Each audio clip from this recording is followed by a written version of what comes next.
8-part mini-series offer insights into the engagement mechanisms whereby adolescents and young key populations can share experiences, either individually or as networks, which can influence the global HIV response. This series addresses the following topics. The first session focused on the global health and development advocacy infrastructure. In that session, we had the opportunity to hear from youth experts from Youth Rise, Youth Lead, and Choice about recent developments in key global policy and advocacy spaces, and the role of youth-led organizations in influencing these spaces. Today's session is focused on global financing architecture, and the third and final session of this series will focus on transnational movements and partnerships. Today, we will be discussing with partners from global health financing institutions. They will share their thoughts about potential opportunities, initiatives, and pathways that leaders in the youth-led responses can take to engage in these processes. Our first speaker is Caterina Gironda, Director of Research for Funders Concerned About AIDS, FCAA. We'll provide an overview of the recent work done by FCAA in collaboration with the Coalition for Children Affected by AIDS in examining philanthropic funding trends for children and youth. This data comes from FCAA's flagship report titled Philanthropy's Response to HIV/AIDS, the most comprehensive study available on HIV-related philanthropy, representing investment by over 700 funders globally. She will discuss funding trends, opportunities, and how advocates may use this data in their own work.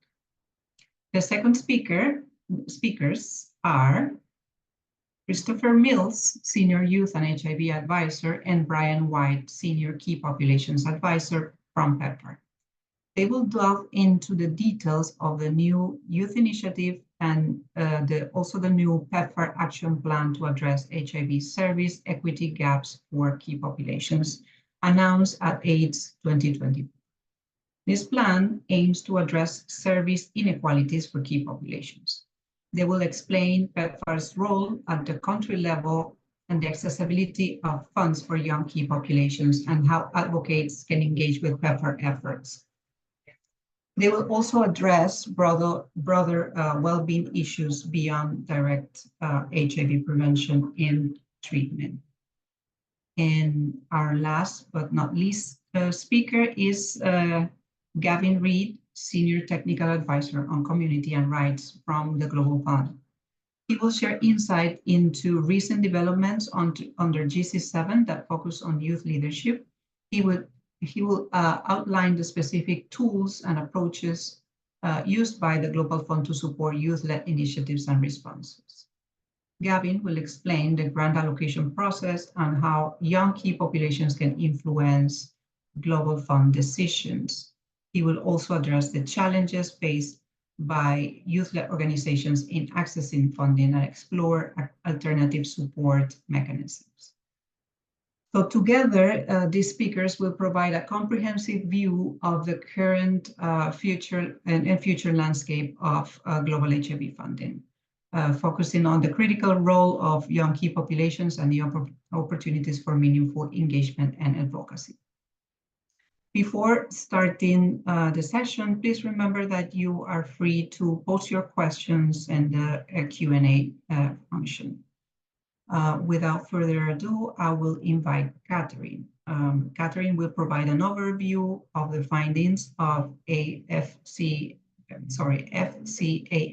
latest report to help us understand a dynamic funding landscape, and she will frame her interventions around the following questions. What are the trends, themes, concerns, and takeaways from the youth demographic coming from the report? And how can adolescents and young key population effectively advocate to address concerns about funding? Catherine, please, the floor is yours. Thank you, Alicia, and thanks for the invitation to be here. It's really great to be a part of this conversation. I'll start by just giving a brief overview of who Funders Concerned About AIDS is. So we're a philanthropy mobilizing organization. So we're a network of philanthropic funders that can be community foundations, private foundations, intermediary funders, who are all working to end the HIV epidemic, whether through direct HIV funding or through intersectional funding. And we do that through our research, our advocacy, and our collaboration across sectors. So we bring funders together for some conversations. Our key research report is our signature report that Alicia mentioned, Philanthropy's Response to HIV and AIDS. And that really captures the landscape of philanthropic funding globally. So today I'm going to give you just a high-level overview of some of the key takeaways from our latest report that we launched just a month or so ago at the International AIDS Conference. And then I'm going to dive more specifically into some data from an infographic that we produced in collaboration with the Coalition for Children Affected by AIDS that looks specifically at HIV philanthropy for children and youth. And I will add some data points in there that are specific to key populations as well, since that infographic was just specific to children and youth. Yeah, so if you want to go to the next slide, please. Really the key takeaway from our latest report was that, nope, back one.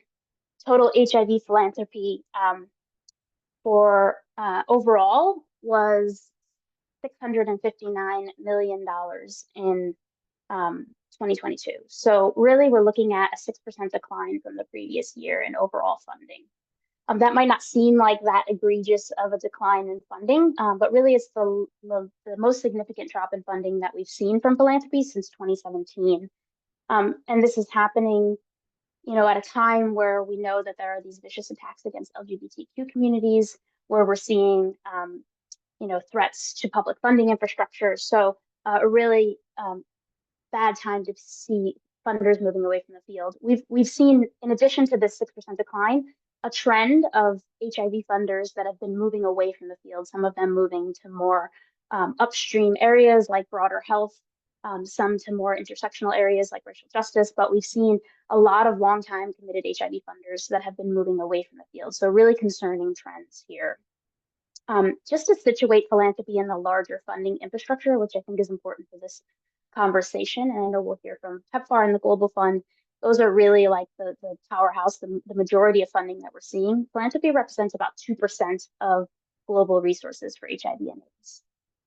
But we think of that as a really strategic pool of funding. We know that donors can be flexible, donors can be responsive, they can move quickly, not that they always do, but we know that they can. And they can fund advocacy efforts that try to leverage public funding, that try to work on PEPFAR reauthorization, and they can reach communities that we know are often left behind, like young key populations.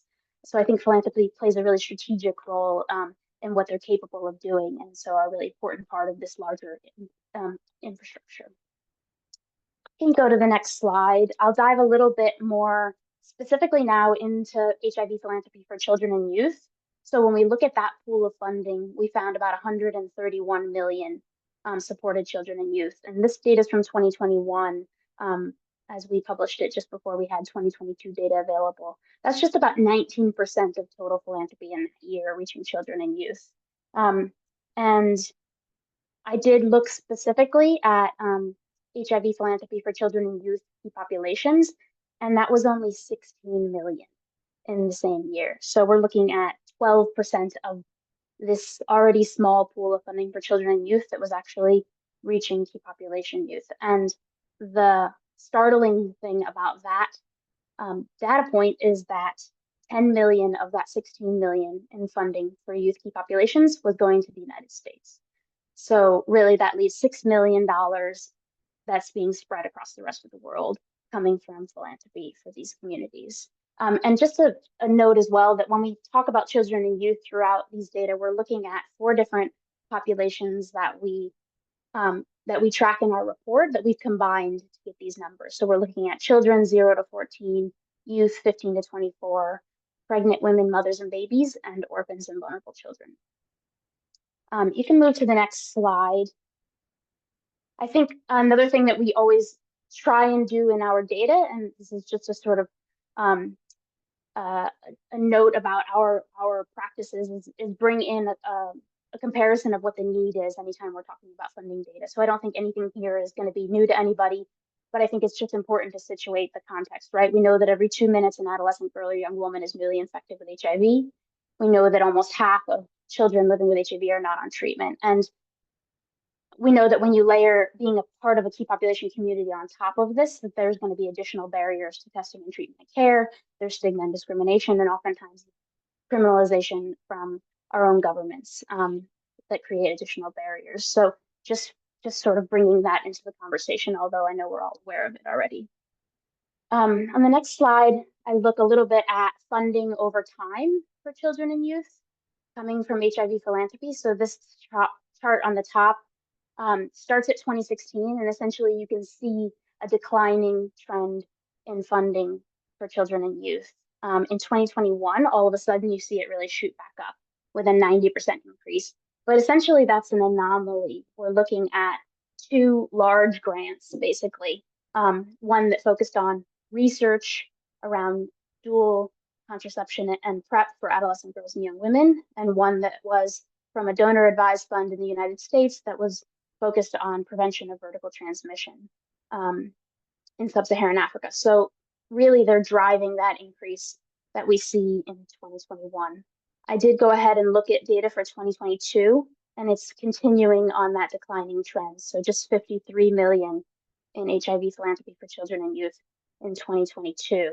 And then when we look specifically at funding for key populations within children and youth category, we're looking at just 11 million in 2022.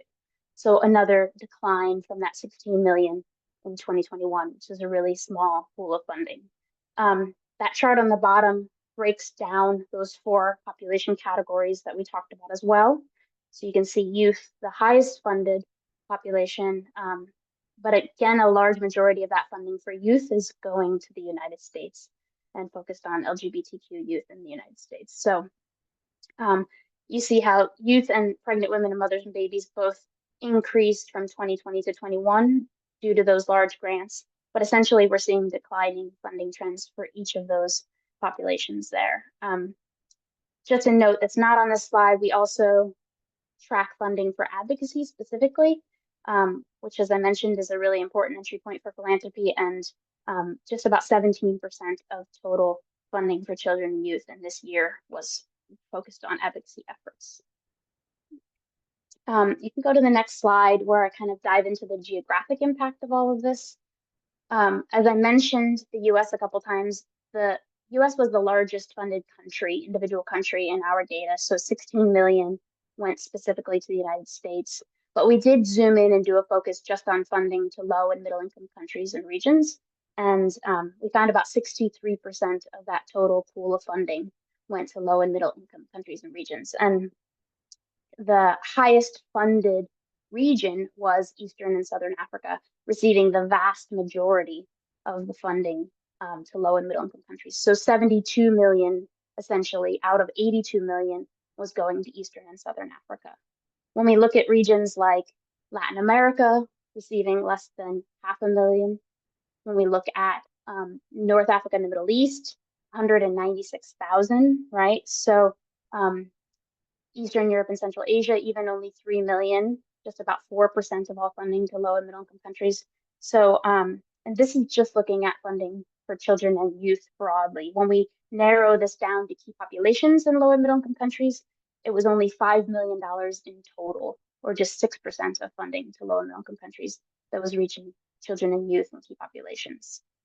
So I flagged this because we know that outside of sub-Saharan Africa, key populations represent 80% of all new infections in 2022, right? So we know that youth make up a large portion of that. So we're seeing really massive gaps in the response here, and a lot of areas for philanthropy to really step up.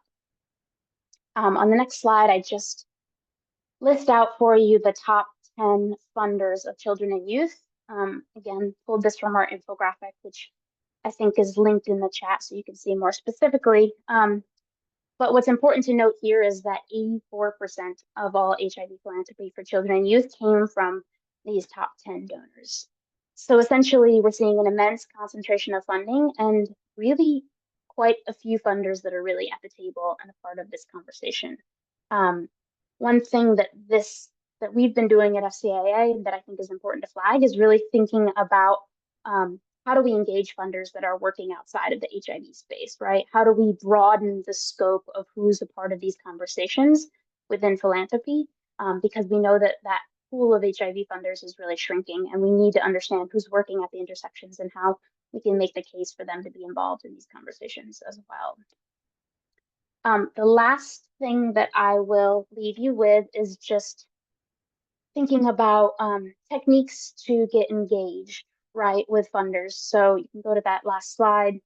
You know, our work at FCAA is really to advocate to philanthropic donors, to educate and advocate funders, to be more equitable in their grant making, right? To listen to the communities and to trust the communities because they know what the needs are most specifically. So I wanted to bring some advocacy techniques forward that I think would be valuable when thinking about engaging with funders, though. So I think the first one is really understanding the funding landscape, like we're going to be talking about today, and then bringing data to the table for those conversations. So having you know, evidence like this that can show just how little philanthropic funding is really reaching your communities compared to the need that you're experiencing. And I think that's a really valuable tool to start with. I also say think outside the box, which what I mean there is what I was referencing on our last slide. So thinking about, you know, these data show how few philanthropic funders are really at the table. So what are those intersections that we can begin to engage folks who are working in other issue areas, right? So how do we make the case to funders, whether that's LGBTQ funders or human rights funders, feminist funds and women's funds, humanitarian aid, that HIV and your communities or your issue areas are intersecting with their work, because we really need to think about how we bring more funders to the table. I say also leverage your seat at the table and your voice and platforms if you have that available. And I think this speaks a little bit to, you know, what vantage point you're coming from, right? Everybody's coming at this from a different vantage point and has different access areas. So if you do have a seat at the table, bring others along and open up that space for them. And if you don't, you know, think about who are your allies. If you have existing relationships with philanthropic partners already, you know, speak with them about engaging with other philanthropic partners, but think about what are your entry points and your allies that can help, you know, enter you into that conversation and share those spaces as much as possible and share stories and experiences, right? As much as data are valuable tools to have, I don't think that they really lift up the experience unless you share your own stories and bring faces to the table. At FCA, when we have panels for funders, we always try and bring community representatives, activists, advocates into those conversations to speak directly to funders and to do our piece of the work as best we can. But like I said, our role in many ways is to advocate to funders. And so part of my experience here is also to just listen, you know, and I'd love to hear your own thoughts and feedback about challenges or barriers you might have in reaching philanthropy, and then take those stories back to funders to help and educate them about changes that they can make within their own practices. So thank you for the time to be here, and I look forward to listening and engaging in this conversation further. Thank you so much, Katharina, for this comprehensive and extremely helpful presentation, rich in data that will be very, very useful for our thoughts and analysis and for advocacy as well. We take note of this trend of declining in funding for young key populations, which is worrying, and it will be also interesting to see if there are any future shifts in this trend, knowing that the latest data show that for the first time in history, the majority of new infections come from other regions outside sub-Saharan Africa. Thank you. Thank you so much for this presentation. We will now move forward to our next speakers, Christopher Mills and Brian White. Yeah, I invite you to please turn on your cameras and please, we will frame this intervention with a few questions as well. First of all, what is the PEPFAR's operating model at the country level, and how can adolescents and young key populations advocate and engage in PEPFAR programming at the country level? Also, there is a new key population action plan initiative. So what roles can young key populations play in leading these efforts to ensure that the equity goals of the action plans are achieved? Please, the floor is yours. Thanks so much, Alicia. And good morning, good afternoon, everyone. My name is Christopher Mills, and I'm a senior youth and gender advisor at the U.S. State Department's Bureau of Health Security and Diplomacy, PEPFAR, which stands for the President's Emergency Plan for AIDS Relief. Today, I'm also joined on the line by my colleague, Brian White, who is a senior advisor for key populations at PEPFAR. Next slide, please. So just to get us started, I wanted to share an overview of how PEPFAR operates. PEPFAR is led out of State Department's Bureau of Global Health Security and Diplomacy, and based in Washington, D.C. And PEPFAR leverages the power of a whole of government approach to controlling the global HIV/AIDS epidemic, implemented by 7 U.S. government departments and agencies. So the U.S. Agency for International Development, USAID, the U.S. Department of Health and Human Services, and its agencies, including the Centers for Disease Control and Prevention, or CDC, Health Resources and Services Administration, HRSA, and the National Institutes of Health, NIH, and as well as the U.S. Department of Defense, the Peace Corps, the U.S. Department of Labor, the U.S. Department of Commerce, and the U.S. Department of Treasury, whose logos are all displayed on this slide.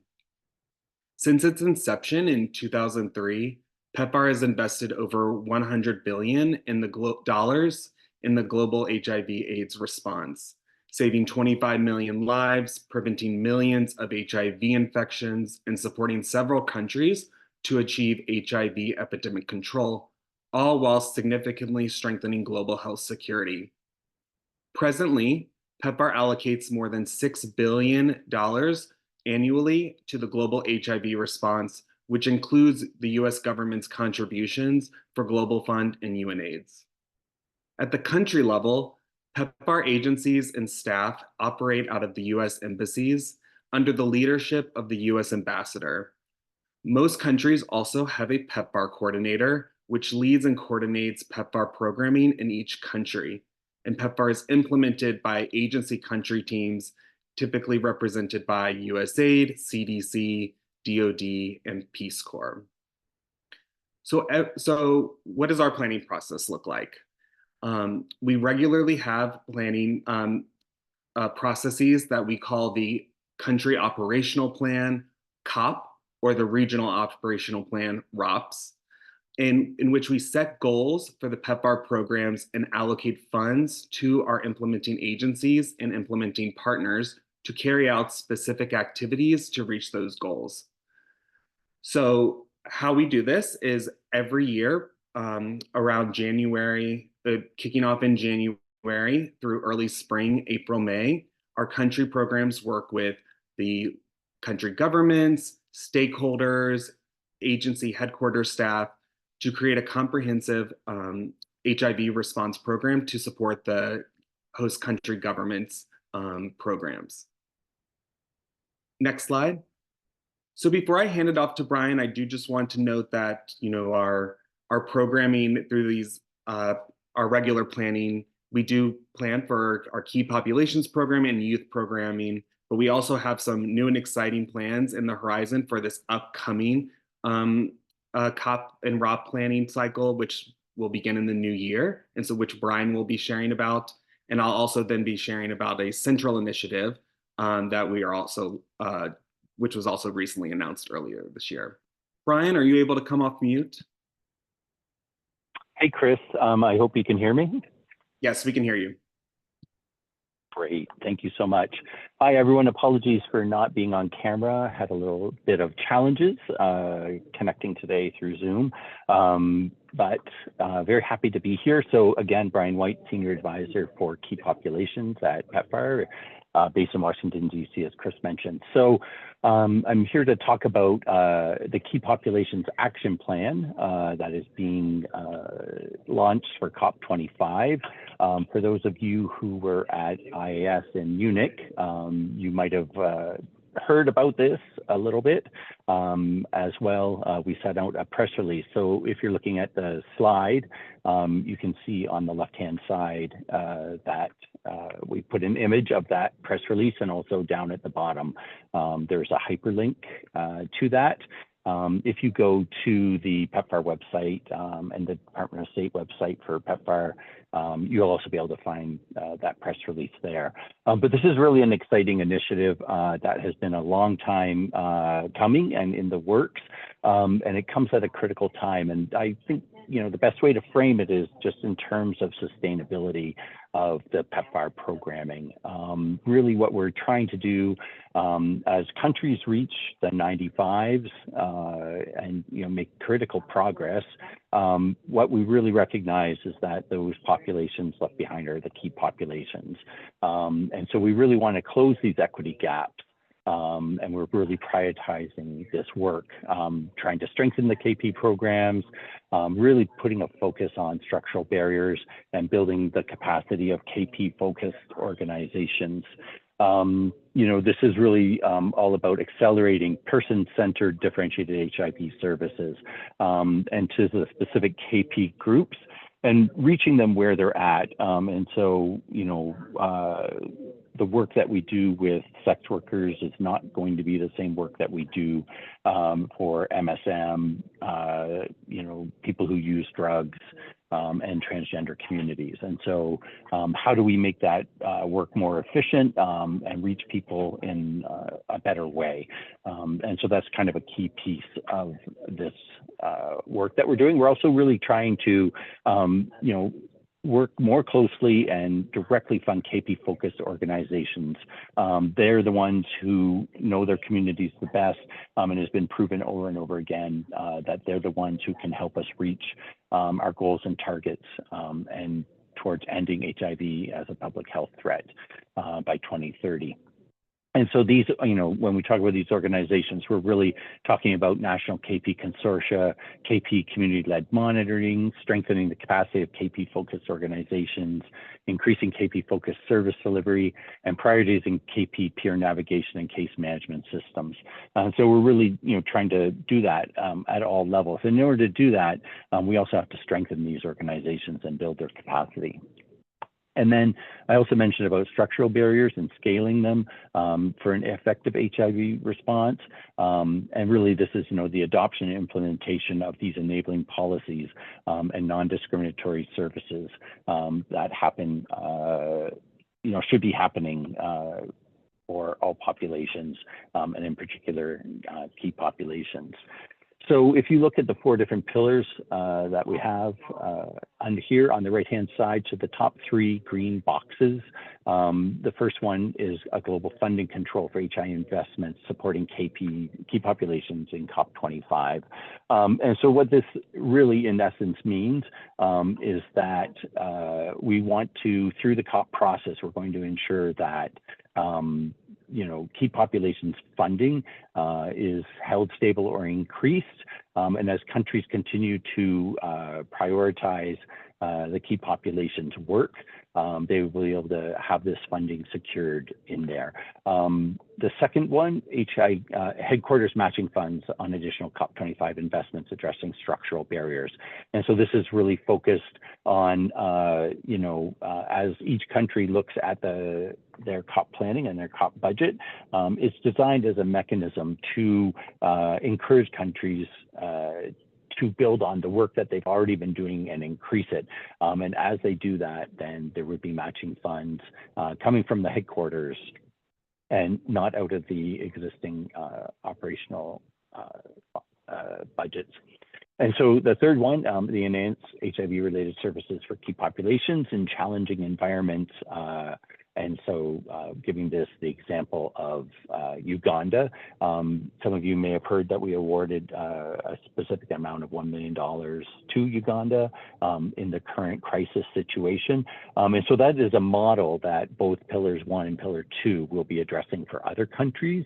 And so really, again, focusing on, trying to proactively work in countries that are also facing challenging environments or preventing those challenging environments from becoming increasingly challenging.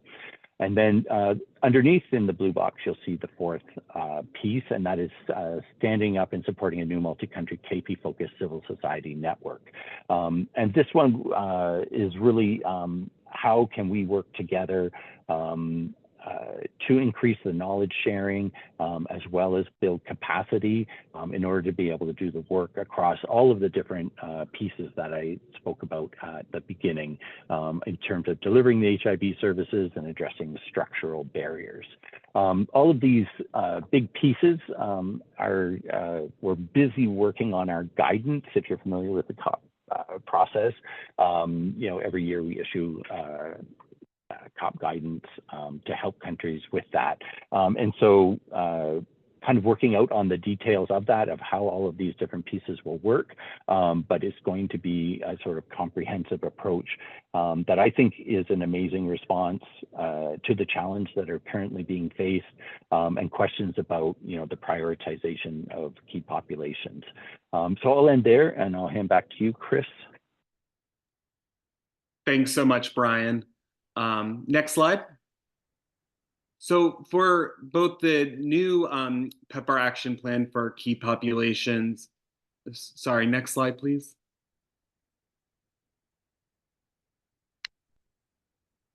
As well as for the youth initiative, which I'll speak about, I just want to highlight that this is all subject to the availability of appropriated funds and the completion of our congressional notification procedures.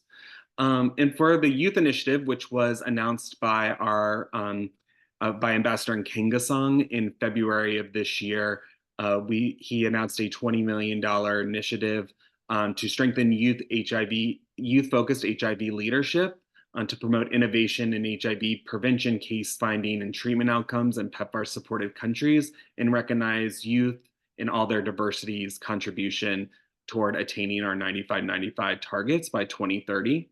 So the bulk of these resources will be used to accomplish our key objectives A, which includes a global communication strategy, which will enable PEPFAR to engage as a key partner in the global HIV youth-led movement. Additionally, for global capacity building efforts to strengthen the capacity of select youth-led organizations at the global, regional, and local level, to bolster youth leadership in the HIV response and improve engagement with country governments, global stakeholders, and key partners. And then finally, what we're calling the Catalytic Innovation Project, which will provide novel funding to select countries to support co-creating and implementing innovative small-scale solutions with youth to address key gaps in the HIV cascade among youth.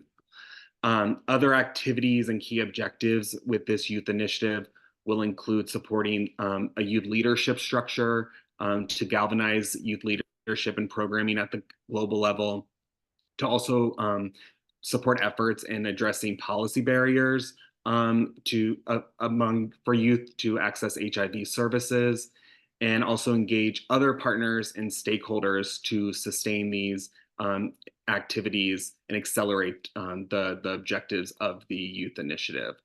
And so while we're really excited for this central initiative funding, just to also note that PEPFAR does a number of programming across our PEPFAR supported countries for youth outside of the youth initiative, such as our DREAMS program, which is our, our flagship adolescent girls and young women prevention program in 16 countries, primarily in sub-Saharan Africa, along with other programming for adolescents living with HIV, young key population. So this is just a highlight of a new initiative, which really is indicative of PEPFAR's renewed focus on youth programming.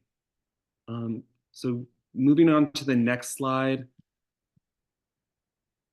So here I just wanted to highlight that, PEPFAR is really committed to transparent and respectful engagement with communities and other stakeholders throughout our processes. And so for those that are not already engaged with PEPFAR, either at the, with us at headquarters or within your countries, in order to stay engaged, we recommend, reaching out to your country's PEPFAR coordinator via the U.S. Embassy website to get connected with your local PEPFAR team. Or if you would like to stay engaged with PEPFAR globally, please feel free to reach out to PEPFAR's outreach email, which is ghsd_pq@state.gov. And finally, we've linked a number of resources for you all to review at your leisure after this call, and I know these slides will be shared following the call as well. So thank you again for the opportunity to join you all today, and I'll hand it back over to you, Alicia. Thank you so much, Christopher and Brian, for this brilliant presentation. We must acknowledge that PEPFAR continues to play a leading role in the global HIV response, and we welcome this information about the most needed action around youth leadership and also around key populations with this with the action plan and the PEPFAR Youth Initiative. It is, the evidence clearly shows that there are gaps in reaching out to young key populations, but not reaching out with not only the outreach, but also, the service provision and empowerment to these populations. And it's really great to see how PEPFAR is acknowledging this importance of addressing structural and biomedical at the same time. So thank you both for this brilliant presentation. Now we will be moving on with our next speaker, Gavin Reed from the Global Fund. We know that the Global Fund supports the empowerment of communities, including youth communities, to take a leading role in the HIV response. Could you please share with us recent developments under the GC7 and in support of youth leadership?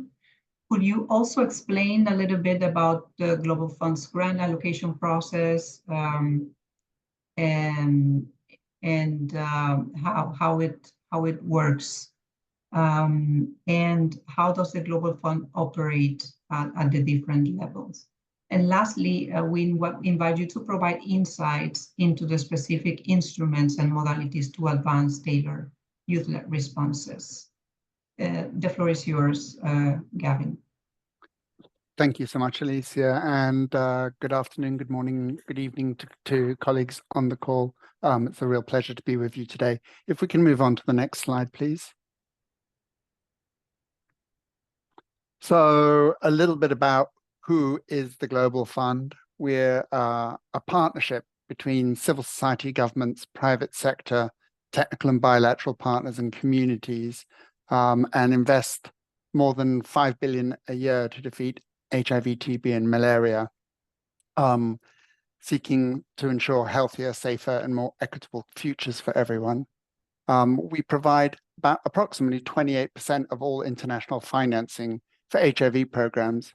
And it's really important for us to acknowledge the contribution of PEPFAR, but also to acknowledge the strength of our relationship, which is really complementary and supportive, with both organizations working closely at country level to ensure that our resources are used efficiently and effectively, and to really leverage our shared goal of ending AIDS.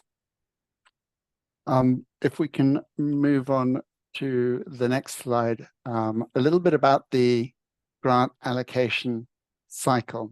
So the Global Fund works on a 3-year cycle where we raise funds, and then we allocate the funds primarily to countries, depending on the amount that was raised.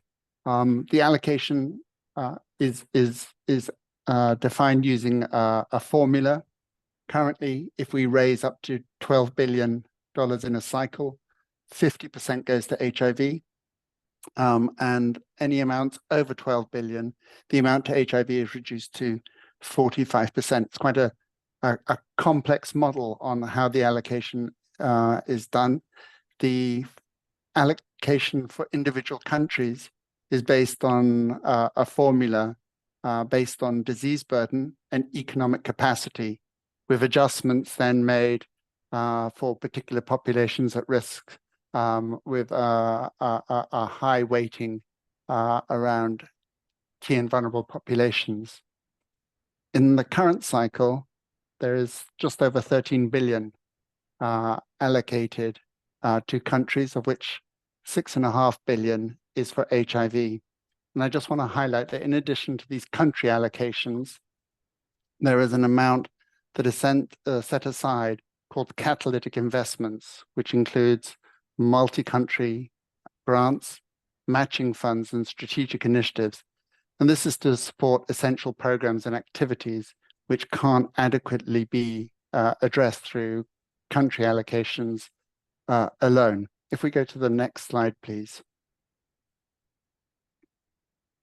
So continuing with this 3-year cycle, I've said that most of the money goes to countries. And in countries, we have a structure called country coordinating mechanisms. These country coordinating mechanisms are charged with submitting a funding request and ensuring that during that funding request that there is an inclusive and transparent dialogue to inform the funding request, which should include those populations that are most affected by the 3 diseases. And clearly for HIV, this includes the participation and engagement of young people. The way that the cycle works is that once the Global Fund has raised funds, countries receive an allocation letter, and there is this process called funding request development, in which the country dialogue informs the development of a funding request. That funding request is then submitted by the CCM and is reviewed by the technical review panel, which is made up of independent experts, including experts who are young people. And following the TRP, if the TRP recommends that the grant move forward, we go into a process called grant making.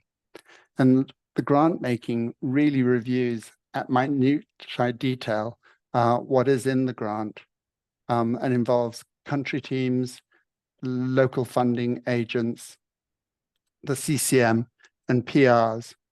But crucially here, the CCM has an oversight role for not just the development of the funding request, but also for the implementation. And so the CCM maintains some oversight during grant making. And in the current cycle, there were minimum expectations introduced to ensure that there was at least 2 meetings during the grant making process for the CCM to be updated on any changes. And then we move into this the final stages, which is actually implementing the grants.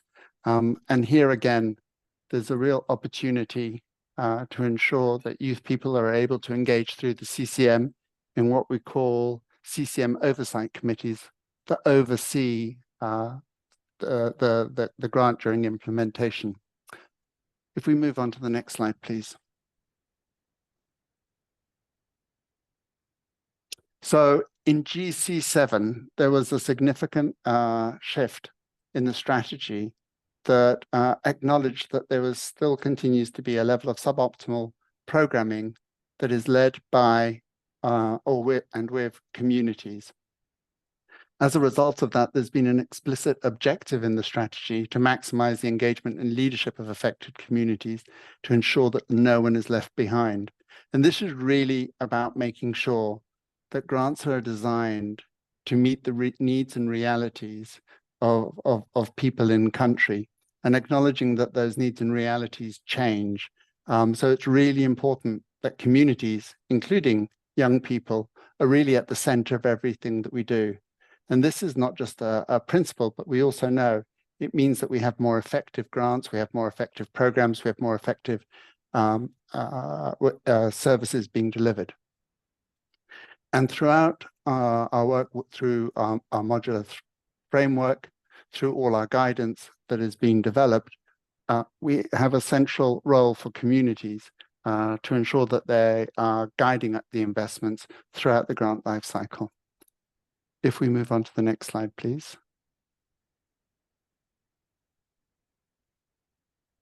So engagement of young key populations in particular, and adolescent girls and young women, is really highlighted throughout all the information notes, technical briefs, and guidance materials that has been issued by the Global Fund. And you'll see specific interventions for these populations within the HIV modular framework. And the modular framework is basically the Bible of all the interventions that the Global Fund will fund. So as communities meet and discuss what interventions are important for them, what has worked in the current cycle, what the gaps are, what needs to be scaled up, what needs to be prioritized. Once those interventions are articulated by communities, it's important then to think about the modular framework and to see where do they fit in within the modular framework.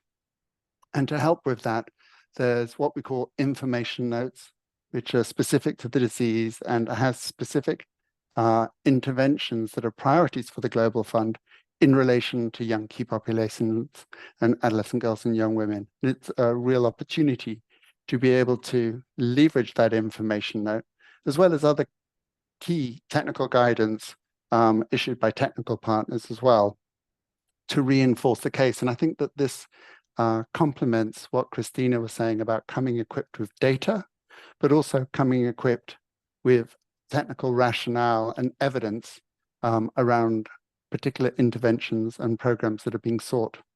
In addition, there are a number of technical briefs. So there's a technical brief specifically targeting young key populations. There's another one for adolescent girls and young women. And there's one around removing human rights related barriers. And we really recognize that there's a number of barriers in relation to gender and age that are really important to tackle, as well as barriers that have been mentioned by Brian just now in relation to human rights that are essential to addressing in order to improve the response to HIV. Next slide, please.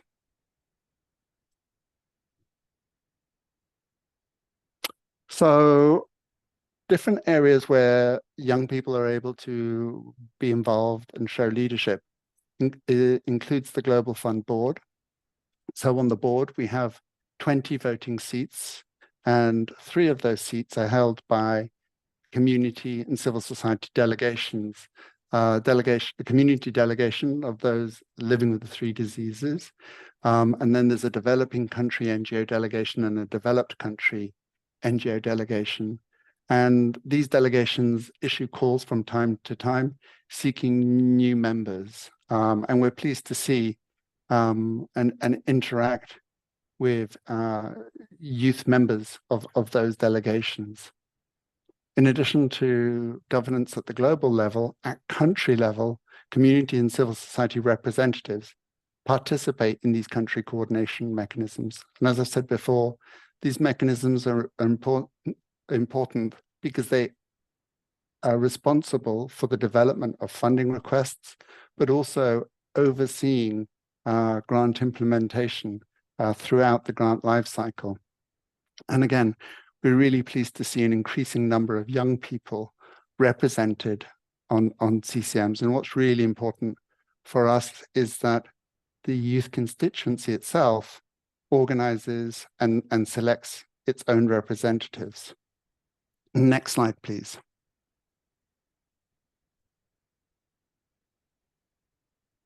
So in addition, since 2020, the Global Fund has had a youth council, and this is an advisory body to the executive director, senior management, and Global Fund secretariat on a whole range of issues that are pertinent to young people. And it's really important function, both interacting with other board delegations, but also bringing specific perspectives of young people and specific conversations to the attention of the executive director. For the last board meeting, the Youth Council really wanted to put a lot of attention on the mental health the importance of mental health for young people, and in particular for young people who identify as key populations, particularly given the poly crisis that we are facing with a backlash against gender and human rights. There also have been engaging with different other delegations on the board to encourage them to have more youth representatives and advocating for a more coherent approach to having youth and young people represented on CCMs. Beyond the Youth Council, for the first time this year, the Global Fund launched advocacy roadmap. And within that advocacy roadmap, there are particular commitments to ensuring that young people, youth advocates and advocates from allied areas such as those working in climate change and on mental health are able to inform the Global Fund's direction, and ensuring, again, that we remain responsive to real and changing needs. Next slide, please.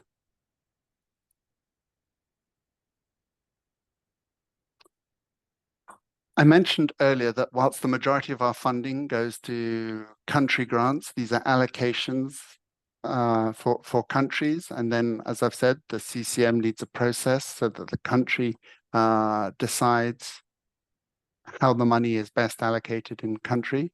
We also have some catalytic investments. And one of the catalytic investments we have is the Community Engagement Strategic Initiative.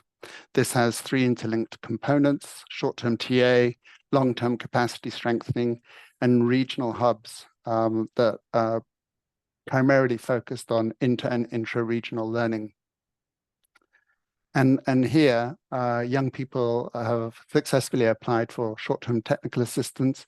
So, for instance, in Nigeria, there was a technical assistance request to support young people in their diversity, select representatives for the CCM to unblock some issues that there'd been around being able to self-organize themselves. And this happened really successfully. In terms of our long-term capacity strengthening, we have a youth-led implementer. It's the Y2Y consortium with Youth Lead, Y+ Global, and YODA. And they're supporting youth engagement in 3 specific countries, but also supporting youth engagement more broadly through information sharing. And lastly, we have these learning hubs. And 2 of the learning hubs, Anglophone Africa and Asia Pacific regions, have pre-identified focus areas on supporting the engagement of young people in Global Fund. Next slide, please.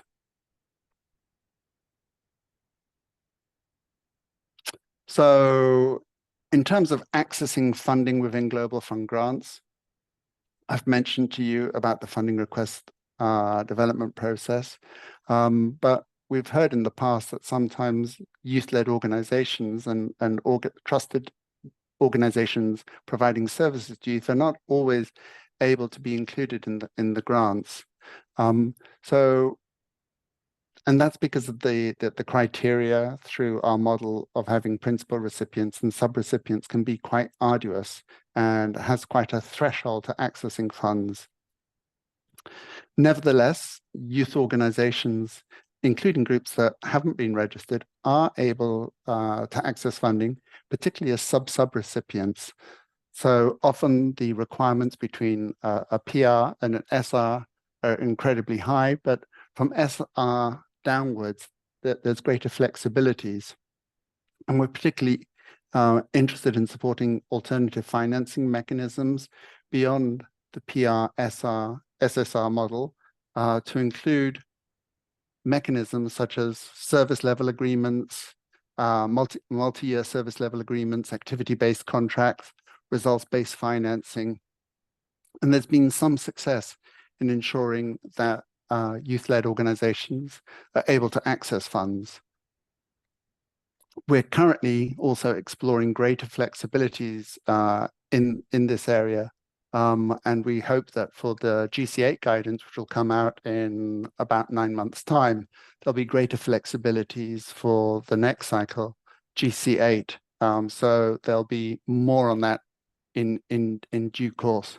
Again, I think what's really, really important is thinking outside the box, making the relationships in country, knowing who your CCM reps are, speaking with PRs and particularly SRs in country, and really building those relationships and making the case for the value add of specific interventions that would be best led by youth-led organizations. Next slide, please.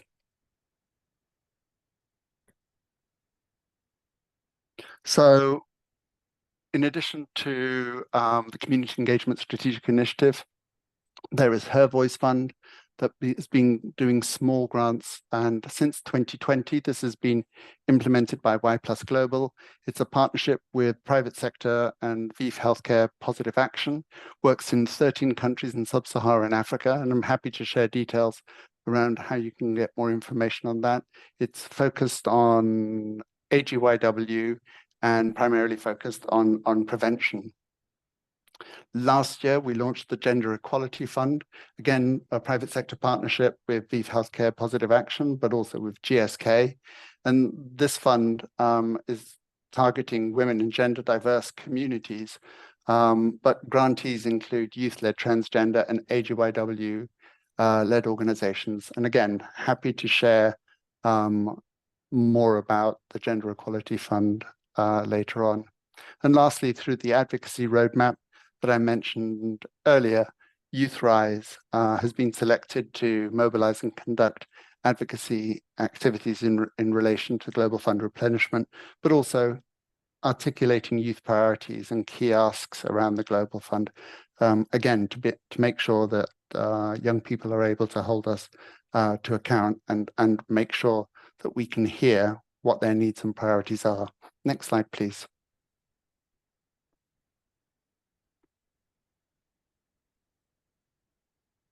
Oh.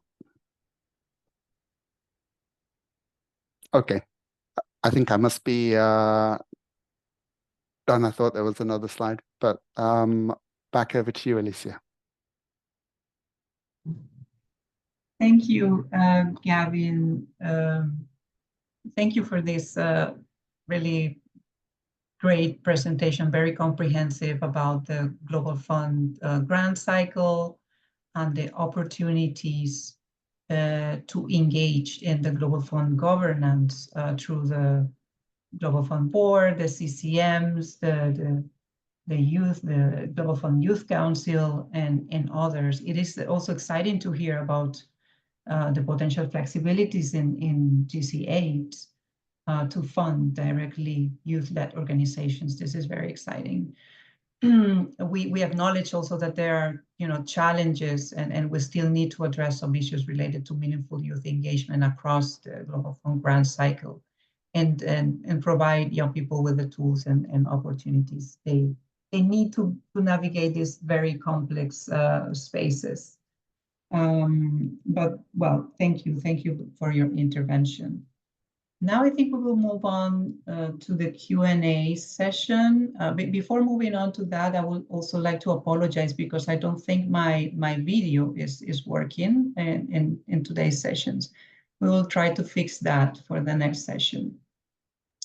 We see you, Lucia, just letting you know. Oh, that's wonderful. Okay, it's just me that I cannot see myself. Okay, that's great to know. Thank you.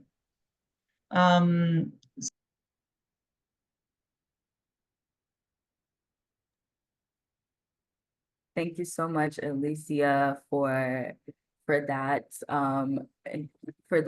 summary for the webinar. So we'll move into our Q&A session.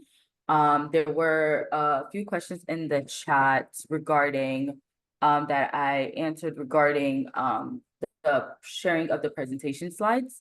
And thank you so much, Gabriela, for asking that question. As there is, I agree, there is a lot of definitely very relevant data and numbers and a lot of resources that was shared today. So we will be sharing the presentation slides post-webinar so that everyone is able to access that and be able to look through the data and all of the amazing resources that was shared today.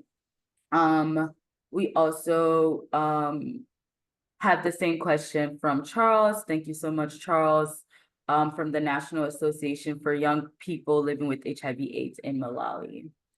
Do we have any other questions? If not, I have a question that I've been wanting to ask, so I can definitely go ahead and ask that question. So my question is for Katarina, and I wanted to know if, give me 1 second, I want to be able to have my question ready here. I just lost track of it. Oh, okay, here you go, my question.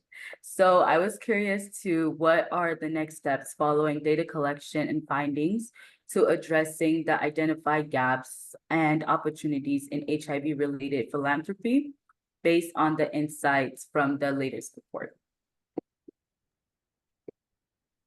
Thanks, Bukola, and thanks to all the speakers. It's been very insightful. Yeah, I mean, I can share a little bit more about our process and the work that we do. So we are actually going to release an updated report with 2023 data early next year. So we continue to collect data annually and update folks to expand on those trends and gaps. And as we're moving sort of through, 2021, 2022 and COVID, we're seeing sort of changes related to COVID-19 and what's happening afterwards. I also will just plug that outside of the data that we shared, there's a lot of additional information, other data spotlights that we have that are specifically looking at key populations on our website. And so I know that there's some links that have been shared there to access additional information. But essentially, we collect this data to be able to put that in front of funders in one capacity to show them the gaps so that they can be responsive to it. We also do a lot of convenings and bringing funders together and webinar sessions and collaborations. So we'll have our annual Global Philanthropy Summit in January, where we bring funders from around the globe together, in addition to a lot of speakers who come, our community representatives and activists and advocates, and put these gaps in front of funders and think collaboratively and strategically about how funders need to step up and be more responsive. So a big part of the data is to inform the programming that we do, so that we can really use it as a tool to say, here are the extreme gaps that we're seeing, and these are opportunities, right, for funders to step into these gaps and fill these spaces. So all of the data informs our programming. The sessions that we plan for our summit that we put in front of funders, and the community members that we bring to speak directly to funders, the educational and webinar sessions that we do. So So the idea really is to, use that data as an advocacy tool, like I said, for us to advocate to funders to say these are the trends and the gaps and the opportunities, and these are the spaces where funders need to step up. We also collaborate working groups with funders. So we have a working group on Eastern Europe and Central Asia, where we bring this data to the table and identify, what kinds of gaps and opportunities we see in that region. We've had in the past like a racial justice working group. We've done sessions on decolonizing philanthropy, where we really talk about, bringing models of philanthropic funding that is representative of how communities are saying they are appreciative of it, and bringing that to other funders to show how this can be done differently. So it's really about, bringing all of this data and all of these examples and all of these, representatives into spaces where funders can hear and think collaboratively and collectively about how they can change and be responsive. So that's kind of our response to the data in the report. I think I saw another question.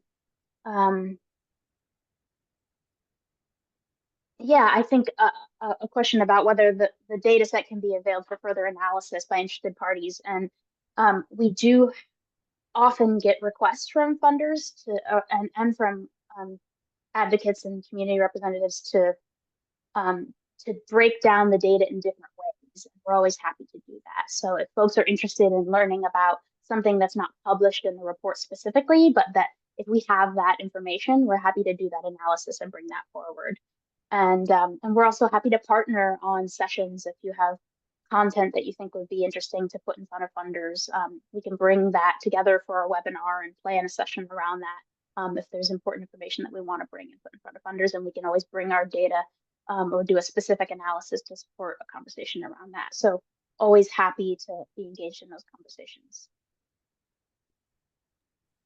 Thank you so much, Katerina, for that, for answering that question and clarifying that for me and for all of our attendees today. I also see another question from Aranta. I'm sorry if I mispronounced your name. They had a question for Chris and Brian. Given that the reauthorization of PEPFAR for the next 5 years remains uncertain, they were wondering, what are the implications for not reauthorizing PEPFAR, specifically among adolescent and young key populations? Sure, thanks. I can jump in and take an initial stab, and then we'll open it up to Brian if he would like to add anything. But yes, so we currently PEPFAR received a 1-year reauthorization, and we're actively working to work on getting another reauthorization with the goal of a 5-year reauthorization. So under the Biden administration has every year requested at the $6 billion for the PEPFAR program in its annual budget request to Congress, consistent with the budget requests over the past decade, on top of funding, which demonstrates an unwavering commitment to fighting HIV/AIDS globally. Brian, do you have anything to add? I think the only thing that I would add is,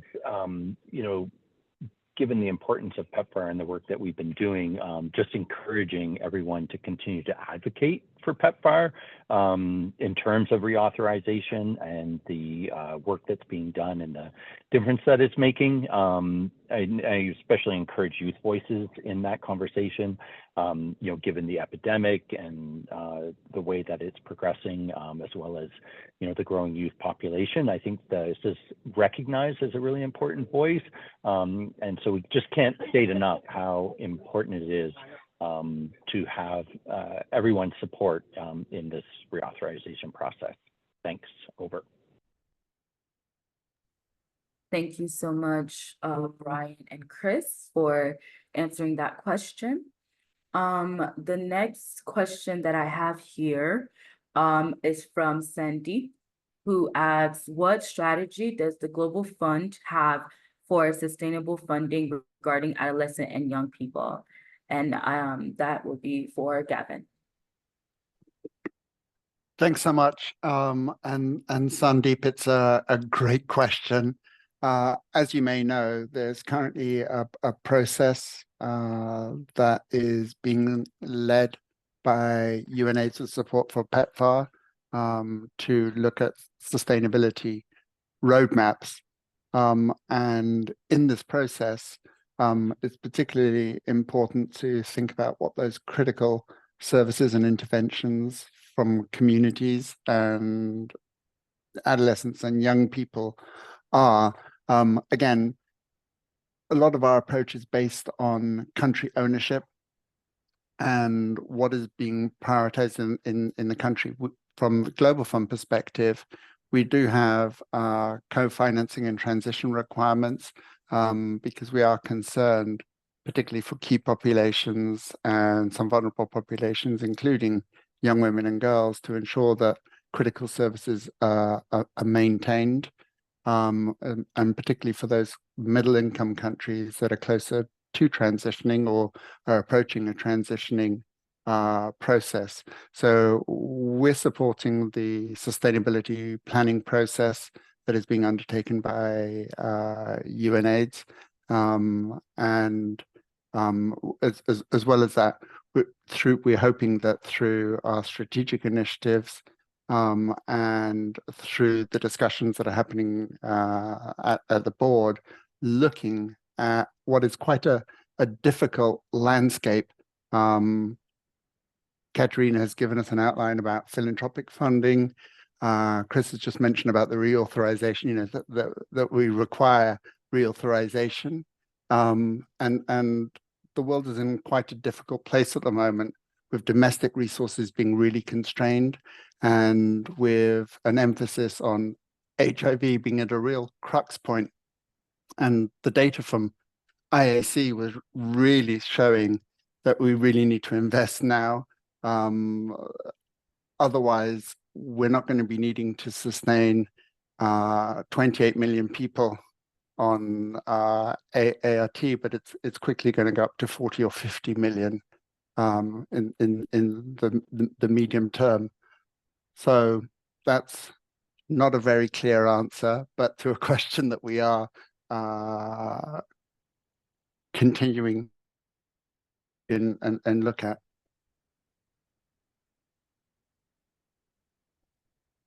Thank you so much, Gavin. I also see here in the chat, apologies, I missed it, from Charles, a question. Can I be cleared on the eligibility for youth-led organization, especially those from the rural areas?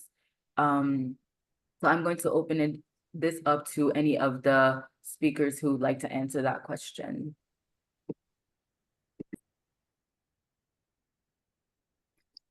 I can quickly jump in from a Global Fund perspective. So I've spoken previously that there's a funding request development process. Once the funding request is approved, it's then translated into a grant.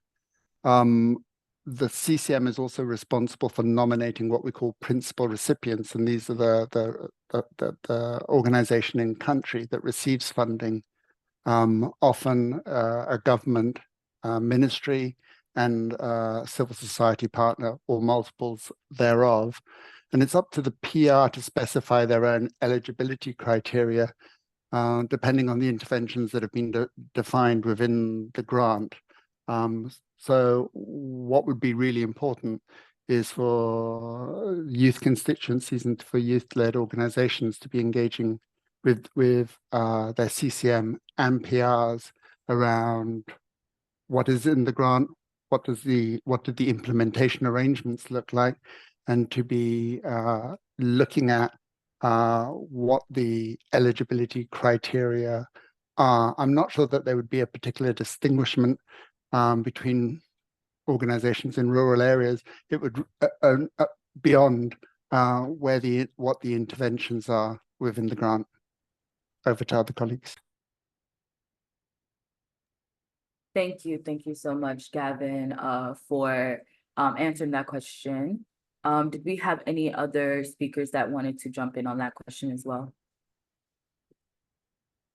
Maybe specific to PEPFAR funding? Sure, I can jump in. Just as Gavin mentioned, there isn't necessarily specific requirements that would be different for urban-based organizations versus rural-based. I think a lot of it will also just come down, as Gavin mentioned, to even within PEPFAR programming, prime recipients versus sub-recipients around the scope of the work and an organization's ability to fulfill the intended use of those resources. And so again, I would encourage those that are interested to engage with the PEPFAR funded implementing partners that are on the ground on their processes, as well as the PEPFAR in-country teams surrounding the US government requirements to receive funds both directly as a prime recipient or as a sub-recipient under a implementing partner. Over. Perfect. Thank you so much for that answer, Chris.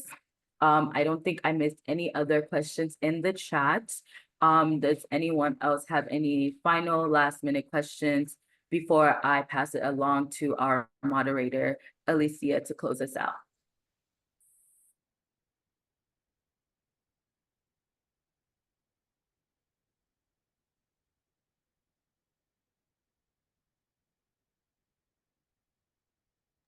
All right, I will take the silence as a no, and I will pass it along to Alicia to close us out. Thank you all for your questions, and hopefully the questions were answered. If you have any further questions, please feel free to email us directly, and we can also pass that along to our speakers and our panelists for today, and you can get your answers in writing. So thank you all. Thank you, Bukola, and thank you to all the speakers and participants in today's session. This has been a really extremely rich and productive session. We have heard from speakers about also, worrying trends in the financing for the HIV response, but we have also heard about exciting upcoming opportunities, particularly for young people and young key populations in general. So we have also heard about potential avenues for engagement in the different mechanisms and governance mechanisms, and also implementation mechanisms of the different entities that we have that have presented today, and we have this encouraging